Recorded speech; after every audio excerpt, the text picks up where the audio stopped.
हमारे साथ बिहार सरकार में मंत्री संतोष सुमन जी हैं। आज इनका प्रशिक्षण शिविर भी है। आपको बता दें कि इसी साल चुनाव भी होने वाले हैं। क्या गुण दिया सर, क्या सूत्र बताएं आपने कि कैसे जाना चुनाव में? देखिए कैसे संगठन को मजबूत करना है और विधानसभा के प्रभारी हैं। विधानसभा की सभी चीज़ों पर उनको नज़र रखना है, संगठन की बारीकियों को भी देखना है और उनकी तैयारियों का भी जायज़ा लेना है। प्रखंड अध्यक्ष और जिला अध्यक्ष के साथ समन्वय भी करना है और वो मॉनिटरिंग कर करके उसका फीडबैक भी राज्य को देना है। तो एक सेतु का काम करेंगे। तो उनको ट्रेनिंग दिया गया है, सोशल मीडिया को भी उनको देखना है, मीडिया मैनेजमेंट भी उनको देखना है, कैसे प्रवक्ताओं का पैनल बनेगा, प्रवक्ता क्या बोलेंगे और किन विषयों पर बात करेंगे। तो एक ओवरऑल की पर्सन के रूप में वो काम करेंगे। तो उनको उसी हिसाब से ट्रेनिंग दी गई है। बहुत सारे फॉर्मेट की ट्रेनिंग दी गई है, सोशल मीडिया पर कैसे काम बात रखना है वो भी बताया गया है। और आने वाला समय में इस तरह की और भी कार्यशाला होगी और भी क्षमता वर्धन होगा। ये अभी शुरुआत है और विभिन्न स्तर पर होगा, वो प्रमंडल स्तर पर भी होगा, जिला स्तर पर भी होगा और पंचायत स्तर पर भी हम लोग करेंगे। तो हम समझते हैं कि एक संगठन को धार देने के लिए, उसको और धारदार बनाने के लिए ये पहला कदम था। तो मैं आपके माध्यम से सभी अपने साथियों को धन्यवाद देता हूँ कि उन्होंने एक अच्छी शुरुआत की है। ये शुरुआत एक सुखद संदेश लेके आएगा, हमारी पार्टी को मजबूत करेगा, संगठन का विस्तार करेगा और हम बिहार में आने वाले समय में और मजबूत होंगे। बीते दिन हम लोग गया में थे, गहलोत भी गए, राहुल गांधी जी के साथ भी थे हम लोग। वहाँ पर वो दशरथ मांझी जी के यहाँ गए। बाद में उन्होंने नालंदा में जाकर कहा कि बिहार जो है वो क्राइम कैपिटल हो गया। आप अखबार में खबर भी छपा हुआ है, आपने उस पर प्रतिक्रिया भी दिया है।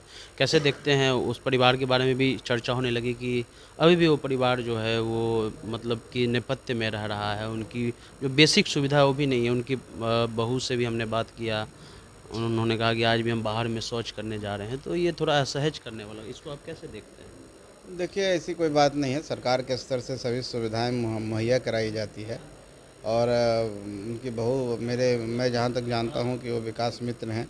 उनके परिवार में एक और सरकारी मतलब टोला सेवक शिक्षा मित्र या शिक्षक भी हैं और सरकार के द्वारा प्रधानमंत्री आवास योजना भी दिया गया, उसमें शौचालय का भी निर्माण होता है। तो ऐसी कोई बात नहीं, उनको ज़मीन भी दी गई है, 5 एकड़ ज़मीन से भी ज़्यादा ज़मीन मिली है उनको। सरकार के स्तर से हर समय सुविधा दी जाती है और दूसरी तौर पर सामाजिक स्तर पर भी हम लोग हैं। हम लोग हमारे जब गार्जियन जो हम लोग अभिभावक हैं, पार्टी के संरक्षक हैं, जब मुख्यमंत्री थे तो उस समय गैलोर में थाना बनाया गया था, उनके लिए एक म्यूज़ियम के टाइप के बनाया गया है। ऐसे बहुत सारे कार्य किए गए हैं जो उनके उस समाज के हित के लिए, उस परिवार के लिए हित के लिए भी है। तो ऐसी कोई बात नहीं है, लेकिन जहाँ राजनीति घुस जाता है, जहाँ पर प्रतिस्पर्धा होने लगता है तो उल्टी सीधी बातें होती है।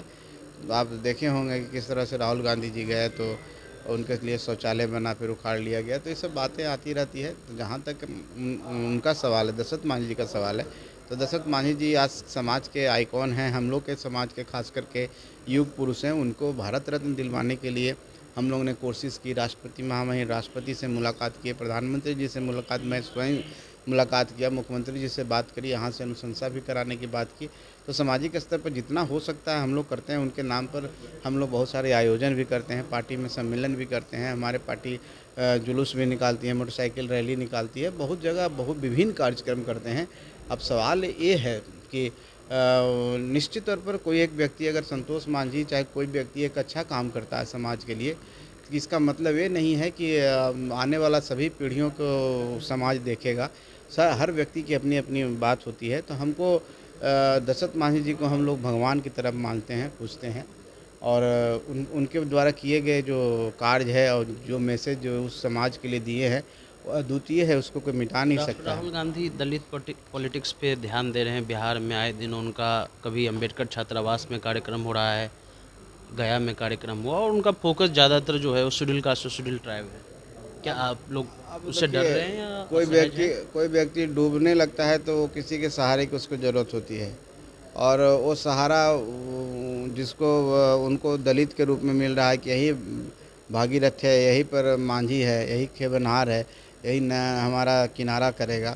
तो राहुल गांधी जी बिहार में घूम लिए, बिहार में उनको समझ में आ गया कि यहाँ बहुत बुरी स्थिति है, मैंने उनकी पार्टी की यहाँ पर कोई ज़मीनी हकीकत नहीं है और वो बुरी तरह से हारने वाले हैं। तो इस तरह की बात कर रहे हैं, कभी दलित सम्मेलन कर रहे हैं, लोगों के घर जा रहे हैं और कह रहे हैं कि महाराष्ट्र जैसा मैच फिक्स बिहार में है, पहले ही हार मान जा रहे हैं।